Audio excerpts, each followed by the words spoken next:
If your job at a healthcare facility includes disinfecting against viruses, you know prevention is the best medicine, and maintaining healthy spaces starts with a healthy cleaning routine. Grainger's world-class supply chain helps ensure you have the quality products you need when you need them, from disinfectants and cleaning supplies to personal protective equipment, so you can help deliver a clean bill of health. Call 1-800-GRAINGER, click Grainger.com, or just stop by. Grainger, for the ones who get it done. Boombox. ¿Qué tal? Bienvenidos a esta actualización de noticias aquí en Blue Radio. Hoy viernes 25 de abril, como siempre les acompaña Slobodan Wilches. Y por supuesto nos vamos al Vaticano porque más de 130,000 personas han pasado desde el miércoles hasta hoy viernes por la capilla ardiente del Papa Francisco en la Basílica de San Pedro del Vaticano para dar su último adiós al difunto pontífice en la Santa Sede. La Protección Civil italiana prevé que el número de fieles siga aumentando hasta las 7 de la noche, hora de Roma, 12 del día, hora de Colombia, cuando sean cerradas las puertas de la Basílica para proceder a la ceremonia de cierre del féretro. Las autoridades italianas, hay que decirlo, calculan que cerca de 200,000 fieles asistirán este sábado al funeral del Santo Padre, 3 de la mañana hora de Colombia, 10 de la mañana hora de Roma, por lo que el féretro será trasladado en un cortejo fúnebre hasta la Basílica de Santa María la Mayor, donde Francisco dejó estipulado que iba a ser su sepelio. Vamos a Roma con el reporte especial de César Moreno y también la información con Enrique Rodríguez. Más de 200,000 personas despiden al Papa Francisco en la Basílica de San Pedro. A las 6 de la tarde se cierran los accesos y a las 8 de la noche el camarlengo Kevin Farrell presidirá la ceremonia del cierre del ataúd. Todo esto bajo un estricto dispositivo de seguridad en el Vaticano. Mañana el entierro en la Basílica de Santa María la Mayor. Para mí el Papa es una figura importante porque representa a la Iglesia y a Dios aquí en la tierra. Creo que era una persona muy humilde, trabajó toda su vida para servir a los demás, para proteger a los débiles lo mejor que pudo. Intentó siempre detener las guerras. Era muy misericordioso, se identificaba con la gente, con los pobres. Es impactante porque es algo que uno no se imagina y uno no espera, ¿verdad? Tanto como emocionante y el momento. Roma se va a convertir por unas horas en el epicentro de la política mundial, y es que el funeral del Papa Francisco congregará en la Plaza de San Pedro a los principales líderes mundiales. Así han confirmado su asistencia el secretario general de la ONU, Antonio Guterres, o los responsables de las instituciones europeas y los principales jefes de Estado y de Gobierno del viejo continente. Del continente americano llegarán los líderes de Brasil o Argentina y el presidente Donald Trump, quien tiene previsto mantener reuniones al más alto nivel aprovechando su visita a Italia. Y volvemos a nuestra realidad en Colombia. Es noticia del presidente de la República, Gustavo Petro, quien le dijo HP al presidente del Senado, Efraín Cepeda. El mandatario también arremetió contra los senadores de la Comisión Séptima que hundieron la reforma laboral y dijo que el M-19 en la toma del Palacio de Justicia estaba buscando la paz. Petro llamó a las movilizaciones el 1 de mayo para defender sus reformas sociales. El reporte con Mateo Piñeros. El presidente Gustavo Petro llegó a Soledad, en el Atlántico, a un evento para instalar los comités del sí a la consulta popular. A pesar de que esta iniciativa no se ha presentado al Congreso, Petro habló por más de una hora y en un modo bastante enérgico insultó al presidente del Senado, Efraín Cepeda, quien dijo esta semana que las preguntas de la consulta popular se podrían concertar. Decía Efraín Cepeda entonces, oiga, pero si esas son las preguntas que ustedes presentaron, pues ahora sí podemos discutirlas en el Congreso. Yo no digo groserías, pero quise decir una. Mucho HP.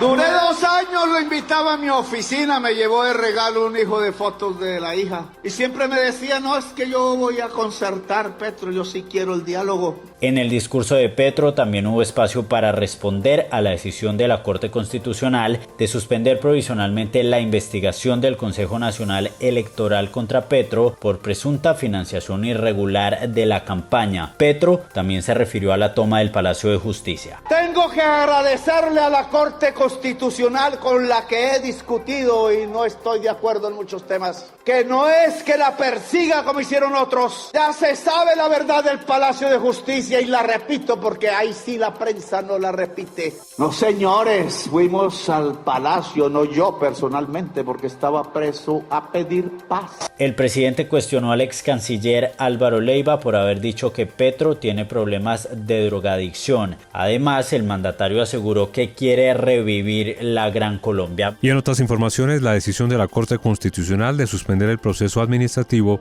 que adelanta el Consejo Nacional Electoral contra el presidente Gustavo Petro por presuntas irregularidades en la financiación de la campaña Petro Presidente 2022 generó diversas reacciones en las últimas horas en el Congreso de la República. Andrés Carmona. Para los congresistas de la bancada de gobierno, esta decisión va en sintonía con el reclamo que desde siempre ha hecho el presidente Gustavo Petro de que los únicos que pueden investigarlo y juzgarlo son los integrantes de la Comisión de Acusaciones de la Cámara de Representantes. El representante por el Pacto Histórico, Alejandro Toro. Nos da la razón, se estaban extralimitando y lo hemos dicho. Hay un ataque, un golpe blando contra nuestro presidente y nuestro proyecto elegido democráticamente. Desde la oposición criticaron que la ponencia fue presentada por el magistrado Vladimir Fernández, exsecretario jurídico de la Presidencia de la República, aunque este no se declaró impedido por haber trabajado antes con el primer mandatario hoy investigado. El representante de la Cámara por el Centro Democrático, Hernán Cadavid. Está actuando como si fuera su apoderado, su abogado defensor y no un magistrado de la Corte Constitucional, que tiene que atender primero los intereses de la nación, de la Constitución y no de su anterior jefe o nominador a la Corte, Gustavo Petro. Todos los ojos sobre esta circunstancia que evidentemente vulnera la condición de los magistrados y de la propia Corte Constitucional y sus funciones. Cabe señalar que la decisión tomada por la Corte, que suspende los efectos del fallo de la Sala de Consulta y Servicio Civil del Consejo de Estado, que avaló la competencia del Consejo Electoral para investigar al presidente Petro, solo suspende los efectos del mismo en lo que concierne al jefe de Estado, por lo que la investigación formal contra el exgerente de la campaña, Ricardo Roa, los auditores, la tesorera y los partidos Colombia Humana y Unión Patriótica continúa.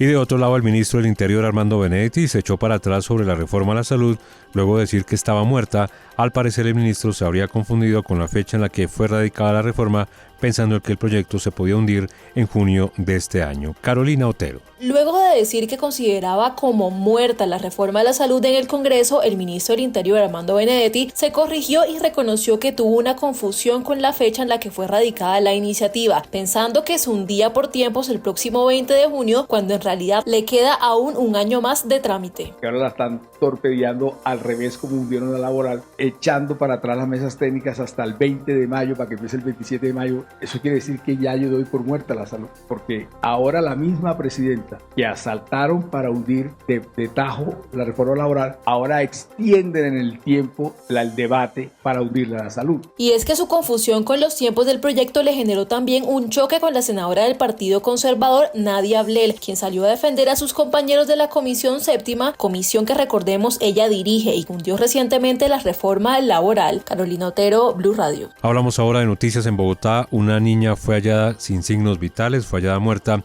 después de reportarse su desaparición. La niña se ahogó en el río Bogotá, en el sector de Suba, Bilbao. La familia denunció que la niña debía estar estudiando en las últimas horas, pero no pudo hacerlo por el paro de maestros. Alejandra Bello. No tuvieron hoy estudio por el bendito paro que tenían los profesores, la marcha. Entonces por eso las niñas no fueron al colegio. Yo les tenía su ruta, a las 5 de la mañana me recogían mi niña de la casa, se la llevaban, a las 11 me las entregaban en la casa. A quien escuchamos es a Gladys Pedraza, la abuela de Sara Orozco, una niña de 10 años que fue hallada por las autoridades sin signos vitales en el sector de Suba, Bilbao. En diálogo con City TV, los vecinos y familiares de la pequeña contaron que la menor se encontraba jugando con su hermana y otro niño cerca del río Bogotá, y al tratar de rescatar una piedra con la que estaban jugando, cayó al agua y después de 4 horas fue encontrada sin vida. De acuerdo con información de los vecinos del sector, al caer, la hermana de Sara salió corriendo a avisarle a la abuela sobre lo sucedido y el niño, en un intento desesperado, se lanzó a tratar de salvar a Sara, pero no pudo hacer nada. La familia comentó que las niñas estaban solas en casa porque por el paro de maestros no asistieron al colegio. El papá denunció en entrevista con City TV que el parque no debería estar cerca del río y que por falta de vallado fue que su hija cayó al agua. Como opinión como padre de mi hija, opino de que ese río debía de tener un vallado toda la orilla para prevenir más caída de niños, que no suceda lo que me está pasando hoy. Después del reporte, en la tarde la policía solicitó una unidad médica y de rescate con el fin de dar con el paradero de la menor. En el lugar también hizo presencia el personal de bomberos para atender esta emergencia. Lastimosamente, pasadas 4 horas de su búsqueda, se halló el cuerpo de Sarita sin vida. Y hablemos ahora de otra polémica en el gobierno, el duro jalón de orejas del ministro de Salud a una gerente de prestación de servicios del Hospital de Puerto Gaitán en el Meta. Se cuestiona al ministro porque utilizó palabras de grueso calibre. Taren Álvarez. Un fuerte reclamo que ha sido considerado como un insulto hizo el ministro de Salud Guillermo Jaramillo a la gerente de la ES Solución Salud en el Meta, María del Carmen Rodríguez, por supuestas fallas en la prestación del servicio en el hospital de Puerto Gaitán. El momento quedó grabado en un video que fue difundido en redes sociales. Ojalá le tocara a usted y se enfermara aquí, no tuviera familia y fue puta y la mandaran para Villavicencio o para Bogotá. Para que tengan, y entonces detrás su familia llegando a ver cómo es usted. No, pero Colombia tiene que hacer los pantalones de la gente. Jorge Morales. El ministro hacía referencia a la cantidad de pacientes con remisión a Villavicencio y que podrían ser atendidos en el hospital de Puerto Gaitán, por lo que también cuestionó a la gerente por lo que significa para las familias el desplazamiento a otras zonas para recibir atención médica. Y cerramos con deportes. En la Copa Libertadores, Atlético Nacional cayó 1-0 frente a Bahía de Brasil en condición de visitante. Diego Suárez. Atlético Nacional llegó a la tercera fecha de la Copa Libertadores ubicado en el tercer lugar del Grupo F con 3 puntos y la posibilidad de asumir el liderato si logra una victoria frente a Bahía de Brasil. El conjunto verde paisa afrontó el duelo con Marino Inestrosa por sanción y Juan Manuel Zapata junto a Felipe Aguirre y Kevin Viveros por lesión. Además, el técnico Javier Gandolfi optó por dejar a Edwin Cardona en el banco de suplentes. El gol llegó al minuto 71 del partido por intermedio de William José, delantero del Bahía. Profundo en el área, bien el remate adentro. ¡Gol! Nacional reaccionó e incluso logró anotar a través de Dairon Asprilla, pero la jugada fue invalidada por una supuesta falta sobre Santiago Ramos, defensor del equipo brasileño. El asistente técnico de Atlético Nacional, Cristian Pellerano, dio su perspectiva del partido al final del compromiso. Un gran encuentro. La verdad que fue un partido parejo. El equipo hizo un gran encuentro. En el mejor momento nuestro creo que Bahía se encuentra con un gol por individualidades. Con esta derrota, Atlético Nacional permanece en la tercera casilla del Grupo F con 3 unidades. Su próximo partido será el martes a las 7:30 de la noche frente a Deportivo Pasto, esto por la Liga Colombiana. Y en noticias del fútbol internacional, el colombiano Juan Camilo El Cucho Hernández fue figura en Europa al marcar un gol y dar una asistencia en la victoria del Real Betis 5-1 sobre Real Valladolid. Y hasta aquí esta actualización de noticias en Blue Radio. Como siempre les acompañó Slobodan Wilches. Feliz resto de día. Boombox.